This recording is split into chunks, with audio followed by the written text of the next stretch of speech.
kabar? Semoga sehat selalu dan tetap semangat ya meskipun belajar di rumah aja. Seminggu yang lalu kita sudah bahas tentang mitosis, meiosis, dan spermatogenesis. Gimana nih teman-teman, sudah paham belum tentang semuanya? Kalau belum paham, tenang aja, teman-teman selalu bisa bertanya di Google Classroom ya. Kali ini kita akan belajar tentang oogonesis. Apa sih oogonesis itu? Kalau spermatogenesis adalah pembentukan sperma pada laki-laki, oogonesis adalah pembentukan sel telur pada perempuan. Oogonesis terbentuk di ovarium atau dikenal juga indung telur. Nah, untuk belajar bagian-bagian pada alat kelamin perempuan, teman-teman bisa pelajari sendiri ya. Oogonesis sama seperti spermatogenesis, yaitu merupakan sama-sama contoh dari pembelahan meiosis. Jadi seharusnya teman-teman sudah tahu ya berapa jumlah kromosom anakannya. Berapa? Jumlah kromosom anakannya adalah 23 kromosom. Sebelum masuk ke proses oogonesis, ada info menarik nih tentang oogonesis.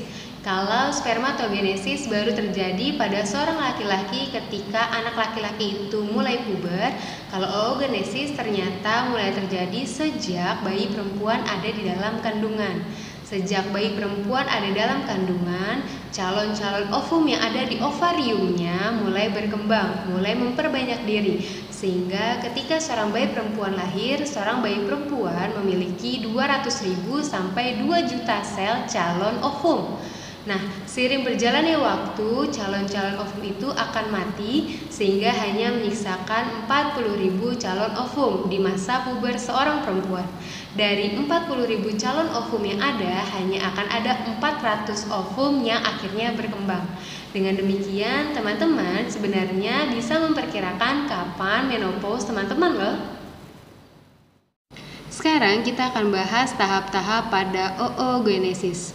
Oogonesis dimulai dengan oogonium atau sel induk telur yang melakukan pembelahan mitosis membentuk oosit primer. Hal ini terjadi sejak bayi perempuan ada di dalam kandungan ya. Berikutnya, oosit primer akan membelah diri secara meiosis. Pembelahan pertama ini kita sebut dengan pembelahan meiosis 1. Nah, pembelahan meiosis 1 akan menghasilkan oosit sekunder dan badan polar 1. Badan polar 1 sebenarnya adalah oosit sekunder juga.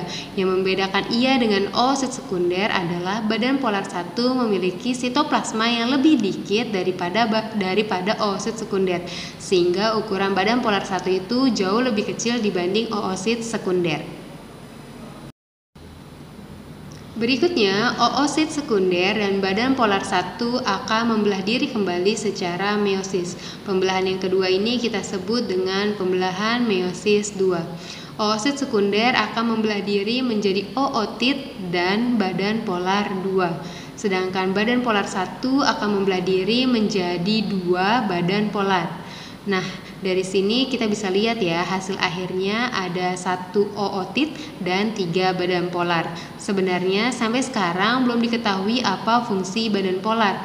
Tapi dengan adanya badan polar kita bisa mengetahui ovum sudah sampai di tahap mana. Apakah masih di tahap oosit sekunder atau di tahap ootit. Ootit akan berdiferensiasi menjadi sel telur atau ovum. Nah, dari sini kita bisa tahu kalau satu oogonium hanya akan menghasilkan 1 ovum.